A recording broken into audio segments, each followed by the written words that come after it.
इस वीडियो में हम मोठ की खेती के बारे में जानेंगे कि मोठ की उन्नत किस्में कौन कौन सी हैं, मोठ में बीज दर कितनी चाहिए, मोठ में लगने वाले रोग और कीट, इसकी उपज के बारे में बात करेंगे। तो चलो वीडियो को शुरू करते हैं।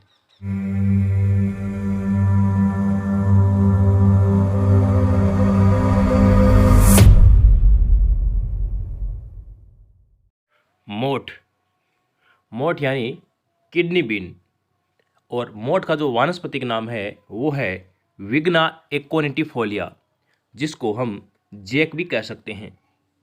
या ऐसा भी आ सकता है कि जैक का संबंध किस फसल से है, तो जैक का फल मोठ या किडनी बीन से संबंधित है।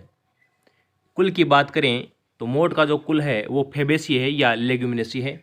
मोठ के महत्व की हम बात करें तो इसमें प्रोटीन की मात्रा 18 से 22.5% पाया जाता है, और मोठ से बीकानेरी भुजिया बनाया जाता है जो कि विश्व प्रसिद्ध है। राजस्थान में इसकी खेती चूरू, बीकानेर, नागौर, जोधपुर और बाड़मेर में की जाती है। इसकी जलवायु की हम बात करें तो गर्म और शुष्क जलवायु इसके लिए उपयुक्त रहती है। इसके अलावा मोठ की बढ़वार और विकास के लिए औसतन जो तापमान होता है वो 25 से 30 डिग्री सेल्सियस तापमान होता है। मोठ के लिए दोमट या बलुई दोमट जो मिट्टी होती है वो इसके लिए उपयुक्त रहती है।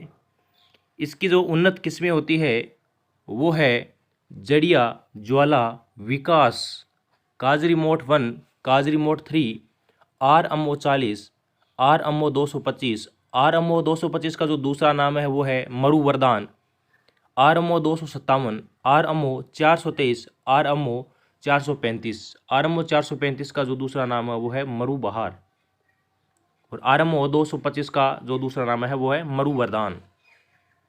इसके बीज दर की और बीज उपचार की बात करें तो शुद्ध फसल में 10 किलो बीज प्रति हेक्टेयर हम काम में लेते हैं मोठ के, जबकि मिश्रित फसल लेते हैं तो उसमें 4 से 5 किलो मोठ के बीज काम आते हैं, जबकि शुद्ध फसल में 10 किलो बीज काम में आते हैं। इसके बीजोपचार की बात करें तो बुआई से पहले हमें स्ट्रेप्टोसाइक्लिन 100 ppm के घोल में 1 घंटे के बाद कैप्टान 2 ग्राम प्रति किलो की दर से बीजोपचार करते हैं। यानी पहले इसको स्ट्रेप्टोसाइक्लिन से उपचारित करते हैं, इसके बाद इसको कैप्टान से उपचारित करते हैं। बुआई की समय की बात करें तो 15 जुलाई से 15 अगस्त तक जो बीज का मध्य समय है वो मोठ की बुआई का समय है। और मोठ में कतार से कतार की दूरी और पौधे से पौधे की दूरी बात करें तो कतार से कतार की जो दूरी है वो होती है 45 सेमी, जबकि पौधे से पौधे की दूरी होती है 15 से 20 सेमी। मोठ में हम उर्वरक की बात करें तो 10 किलो नाइट्रोजन की आवश्यकता होती है और 30 किलो फास्फोरस की आवश्यकता होती है। मोठ की फसल को या दलहनी फसल को अधिक नाइट्रोजन की आवश्यकता नहीं होती है, क्योंकि इसके जड़ों में गांठें बनाने की क्षमता पाई जाती है जो कि नाइट्रोजन स्थिरीकरण करता है। इसकी सिंचाई देखें कि मोठ में कितनी सिंचाई की आवश्यकता होती है, तो 1 या 2 सिंचाई की आवश्यकता होती है, यानी ये कम पानी में भी आसानी से उगाया जा सकता है। खरपतवार नियंत्रण की बात करें तो मोठ में खरपतवार को नियंत्रण करने के लिए 1 किलो फ्लूक्लोरिलीन 1000 लीटर पानी में मिलाकर प्रति हेक्टेयर की दर से हमें छिड़काव करना चाहिए। जो फ्लूक्लोरिलीन है ये अन्य दलहनी फसलों में भी इसका इस्तेमाल कर सकते हैं।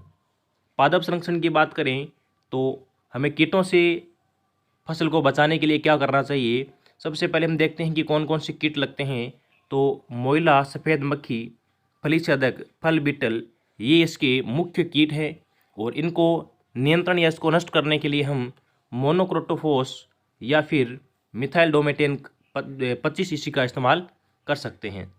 1.2 ग्राम यानी 1.2 ग्राम मिथाइल डोमेटोन या फिर 1.2 ग्राम मोनोक्रोटोफॉस की मात्रा को प्रति हेक्टेयर की दर से छिड़काव करके हम इन कीटों को नष्ट कर सकते हैं।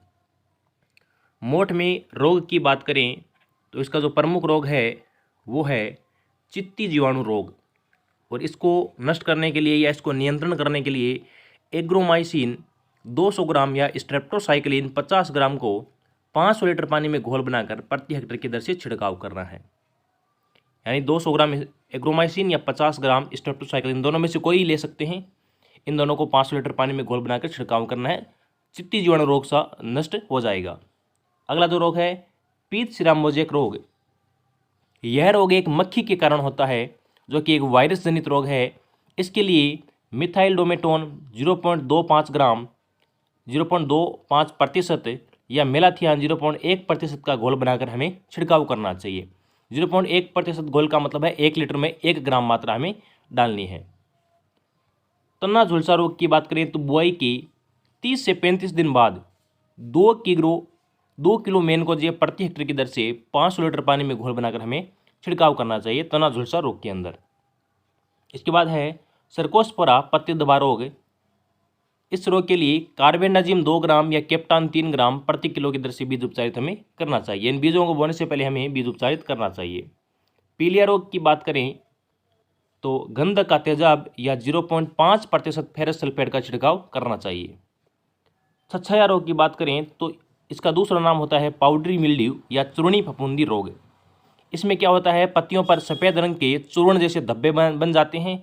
उसके बाद ये धब्बे पूरे पौधे पर फैल जाते हैं। छछाया या चूर्णी फफूंदी रोग के नियंत्रण के लिए 2.5 किलो घुलनशील गंधक या केराथेन प्रति हेक्टेयर की दर से हमें छिड़काव करना चाहिए। बात करें मोठ में उपज की तो 6 से 8 क्विंटल दाना प्राप्त होता है, जबकि 8 से 10 क्विंटल हमें सूखा चारा प्राप्त होता है। 10 किलो लगभग इसकी बेच दर थी और 6 से 8 क्विंटल इसकी दानों की उपज प्राप्त होती है।